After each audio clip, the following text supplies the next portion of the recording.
अब देखिए, यूपी में कटौती की जो असली वजह है वो बिजली की कमी नहीं बल्कि कुछ और ही है। आंकड़ों के जरिए समझाने की एक बार फिर से कोशिश करता हूं आपको। यूपी में जो बिजली की पीक डिमांड है वो करीब 33,849 मेगावाट है, जबकि उपलब्धता जो है वो 38,240 मेगावाट। मतलब समझते हैं क्या है? मतलब यह है कि जरूरत से 13% ज्यादा बिजली है। फिर भी राज्य में बत्ती गुल क्यों है, यह सबसे बड़ा सवाल है। असली विलन कौन है? डिस्ट्रीब्यूशन, मतलब वितरण। जहां से बिजली बनी और जहां पहुंच रही है उसके UEM जयपुर एक आदर्श लक्ष्य है। भावी छात्रों के लिए अच्छी नौकरी, भविष्य के लिए तैयार कौशल के साथ अच्छी शिक्षा के बीच में बहुत ज्यादा गैप है। अब इस बात को समझिए, राज्य में औसतन लगभग 19.54% बिजली ग्राहकों तक पहुंचने से पहले खत्म हो जाती है। मतलब लगभग 20% बिजली लॉस हो जाती है आपके घरों तक आते आते। इसके 3 बड़े कारण हैं: सप्लाई के दौरान बर्बादी, बिजली की चोरी और बिल समय पर उपभोक्ताओं के द्वारा ना भरना। अगर इलाकों के हिसाब से देखें, उत्तर प्रदेश को 4 भागों में बांट देते हैं।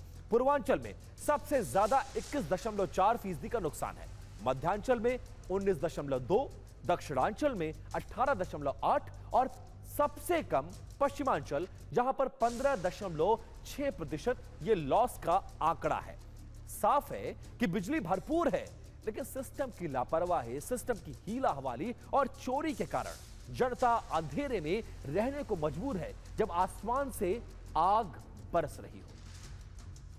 इन्होंने कहा कि हमारा नियम अब ये लागू रहेगा कि एक सब स्टेशन पर 24 घंटे के लिए 3 गैंग रहेगी, यानी कि 8 घंटे पर एक गैंग काम करेगी।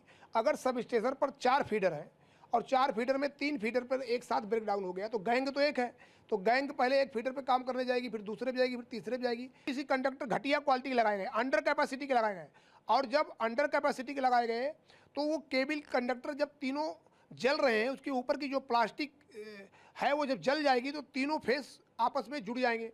जब वो शॉर्ट सर्किट करेंगे तो ट्रांसफार्मर भी जल जाएगा। तो घटिया क्वालिटी की वजह से सबसे ज़्यादा दिक्कत आई। 75% ब्रेकडाउन इस समय एबीसी कंडक्टर से हो रहे हैं। तो उत्तर प्रदेश में बिजली गई, ग्रामीण परेशान हुए और फिर पहुंचे बीजेपी नेता के पास और सीधे बिजली के उपकेंद्र पर ही ताला जड़ दिया। आप लोग जो है, आप लोगों की मंशा सही नहीं है, ठीक है, इसलिए मैं ताला बंद कर रहा हूं। पूरी जिम्मेदारी के साथ मैं चौका घाट जेल जाने को तैयार हूं। चलिए, ये तस्वीरें उत्तर प्रदेश के चंदौली के बबुरी विद्युत उपकेंद्र पर बिजली कटौती से नाराज ग्रामीण पहुंचे थे प्रदर्शन करने। लेकिन तभी एंट्री हुई बीजेपी नेता महेंद्र सेठ और पप्पू की। बीवी के तानों से, क्योंकि लाइट जाती थी तो बीवी को परेशानी होती थी। बीवी ने नेताजी को ताना मारा, तुम्हारी सरकार, तुम्हारी हुकूमत, और फिर भी इस तरह की बिजली की कटौती। बीवी के तानों से परेशान नेताजी इतने गर्म हुए कि सीधे सीधे उपकेंद्र पहुंच गए और डाल दिया वहां पर ताला। मतलब जनता बिजली मांग रही है और नेताजी ने पूरा स्विच ही ऑफ कर दिया। धरना बड़ा, हंगामा हुआ, एसडीएम पहुंचे, अधिशासी अभियंता पहुंचे और फिर पुलिस की मौजूदगी में खुला उपकेंद्र का ताला।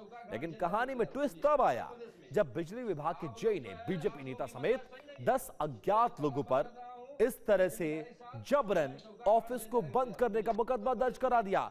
अब नेताजी पर बीएनएस की धाराएं लग गई हैं और इलाके में चर्चा यह है कि बिजली गई थी कुछ घंटों के लिए, लेकिन अब मामला लंबे समय तक गर्म रहने के आसार नजर आ रहे हैं। जी सांसद जी, हम ताला बंद करके अपने जेब में रख लिए हैं और हम घर नहीं जाएंगे। हमारी बीवी कह रही है कि आप क्या भाजपा के नेता हो जो लाइन नहीं दे पा रहे हो, तो जाओ यहाँ से। तो हम ताला बंद करके यहाँ पर धरना बैठे हुए हैं पावर हाउस पे। जी, अब जो करना आप करिए। जी सांसद जी, हम ताला बंद करके अपने जेब में रख लिए हैं और हम घर नहीं जाएंगे। हमारी बीवी कह रही है कि आप क्या भाजपा के नेता हो जो लाइन नहीं दे पा रहे हो, तो जाओ यहाँ से। तो हम ताला बंद करके यहाँ पर धरना बैठे हुए हैं पावर हाउस पे। जी, अब जो करना आप करिए।